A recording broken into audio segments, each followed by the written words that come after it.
So good morning friends. We have completed the whole syllabus, but trying to do some quiz questions. In the last class I have given quiz 1 and this is quiz 2. What are the applications of unit hydrograph? Which unit belongs to unit 3? That is hydrographs. Entire hydrographs is under unit 3. So what are the applications of unit hydrograph? The unit hydrograph is used to predict the runoff hydrograph resulting from any given rainfall event of known duration and intensity. First thing is, it is used to predict the direct runoff hydrograph. It helps in estimating peak discharge. It helps in design of drainage structures. It helps in flood forecasting, and it also applied in basin modeling and stormwater management for any ungauged station. Wherever you do not have any gauging points, a hydrograph is something which a unit hydrograph is something which you can use for the prediction of runoff hydrograph resulting from any rainfall event of known duration and intensity. It helps in estimating the peak discharge, design of drainage structures, flood forecasting. It also helps in basin modeling and stormwater management for ungauged station. Explain various forms of precipitation. The various forms of precipitation: number 1, rainfall, and number 2, drizzle, number 3, snow, number 4, hail, number 5, sleet. Enough. So rain, drizzle, snow, hail and sleet. So these are the forms of precipitation. State the factors which affect runoff. The factors can be summarized into climatic factors, physiographic factors and human factors. Number 1, the rainfall characteristics. When I say rainfall characteristics, means its intensity, its duration and its distribution. Number 2, shape and size of the catchment, whether it is the shape is a fan type or ferret type actually. Third one is topography, and fourth one is orientation of the watershed, and fifth one is geological characteristics. Sixth one is meteorological characteristics, characters of catchment surface and storage characteristics of catchment. There are 8 factors which affect the runoff. Number 1, rainfall characteristics. Number 2, shape and size of catchment. Number 3, topography. Number 4, orientation of watershed. Number 5 is geological characteristic. Number 6 is meteorological characteristic. Number 7 is characteristics of surface, catchment surface. Number 8 is storage characteristics of the catchment. Explain infiltration indices. Infiltration indices are nothing but the average rates that are used to separate the infiltration losses from the total rainfall. Phi index is one infiltration index. So it is one of the infiltration indices. What is phi index? Phi index is nothing but average rate of infiltration. You should write it is the average rate of infiltration above which the rainfall volume is equal to runoff volume. W index, it is nothing but average rate of infiltration during the period of the rainfall excess. This helps in computing the effective rainfall and runoff. What do you understand by define synthetic unit hydrograph? A synthetic unit hydrograph is derived empirically from the basin characteristics rather than actual rainfall data. Please remember, it is a synthetic unit hydrograph which is derived empirically from based on the basin characteristics, which is the area, slope and stream length, rather than actual rainfall runoff data. Please remember, The hydrograph derived from the basin characteristic relationships is known as synthetic unit hydrograph. It is used mainly for ungauged catchments where observations are not available. Methods are mainly the Cinders method is one which is used to derive the synthetic unit hydrograph. Explain the transmissibility of an aquifer. Transmissibility is defined as the rate of flow of water through a vertical strip of aquifer width, of unit width, please important, that is where I struck actually. But once again, transmissibility is the rate of flow. Fundamentally, it is the rate of flow of water through what? A vertical strip of the aquifer having 1 unit width under a unit hydraulic gradient. And T is equal to K into B, where K is the permeability or hydraulic conductivity of the soil and B is the aquifer thickness. Define consumptive use. Consumptive use is nothing but the evapotranspiration, and consumptive use of water is the total quantity of water used by the plants in transpiration and evaporation from the adjoining soil surface. It represents the actual water requirement of crops for their growth and yield and varies with the climate, crop type and growth stage. Explain regime channel.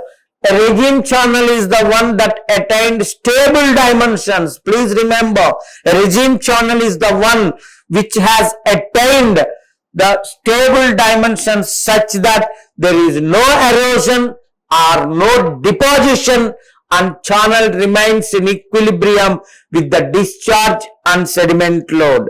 According to Lacey's theory, regime conditions depend on the flow, the silt grade, and the channel slope developed naturally over time.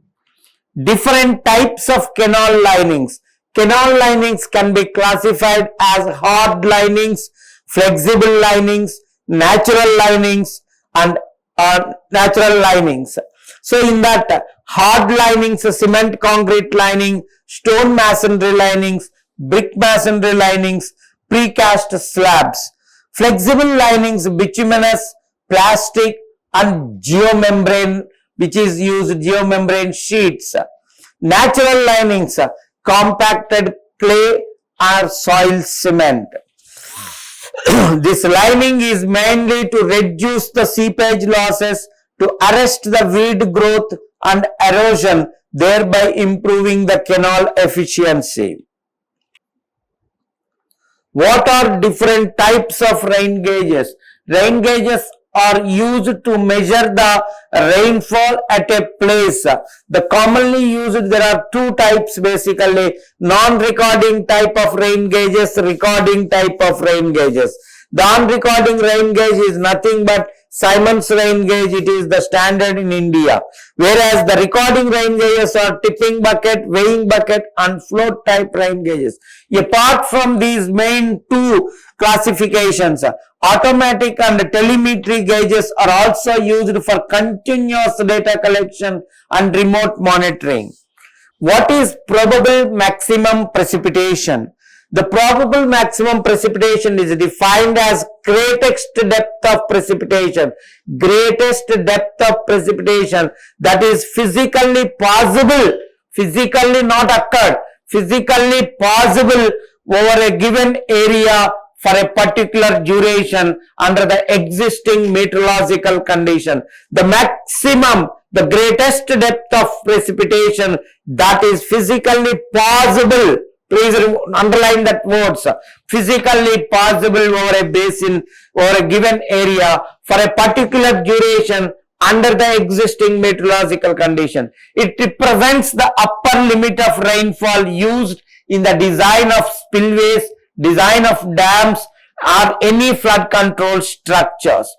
This probable maximum precipitation is estimated analyzing the extreme rainfall records and the meteorological patterns. It ensures safety against the catastrophic flood events. What is a flow duration curve? A flow duration curve is a plot between the discharge, number one. Number two is percentage of time that a particular discharge is equaled or exceeded. It shows the variability of the stream flow over time and helps in determining or in estimating the dependable flows.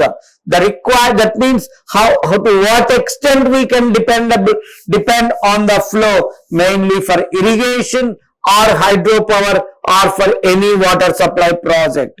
The flow duration curve is derived for long-term discharge data arranged in descending order. While determining the flow duration curve, you are supposed to basically take the long-term discharge records and arrange them in the descending order. It provides into an insight into low flow and high flow behavior of a river. Define W index.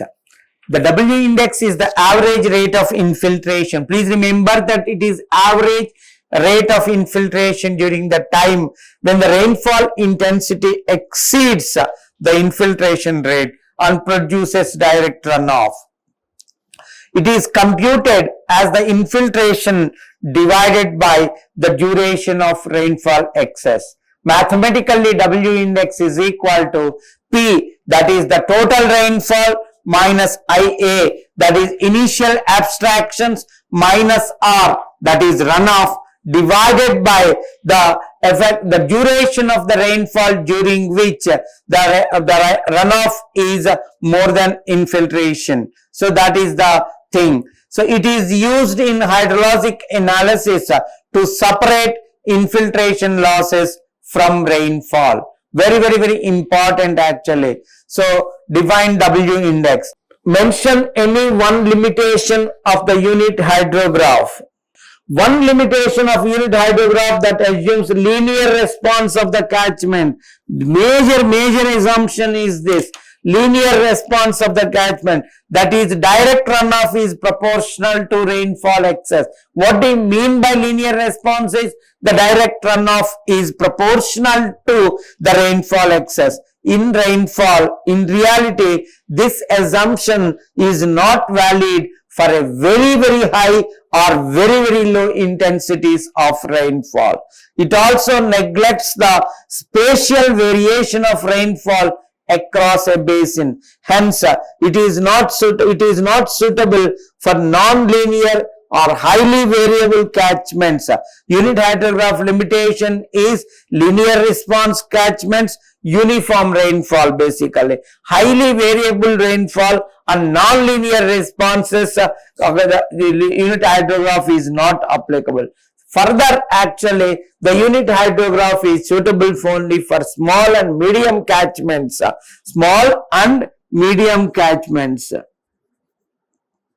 But not for large catchments. What is S-curve hydrograph? The S-curve is nothing but summation hydrograph and is obtained by continuous application of unit rainfall excess of equal intensity at successive intervals of time. It represents the cumulative response of a basin.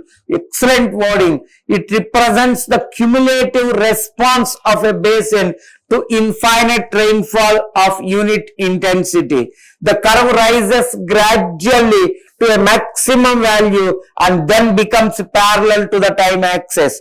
S-curve analysis is used to derive unit hydrographs of different durations. Define Darcy's law. Darcy's law defines the rate of flow of groundwater through a porous media. It is basically Darcy's law is mainly to define the rate of flow of groundwater through a porous media, or rate of flow of groundwater, rate of flow of water through porous media.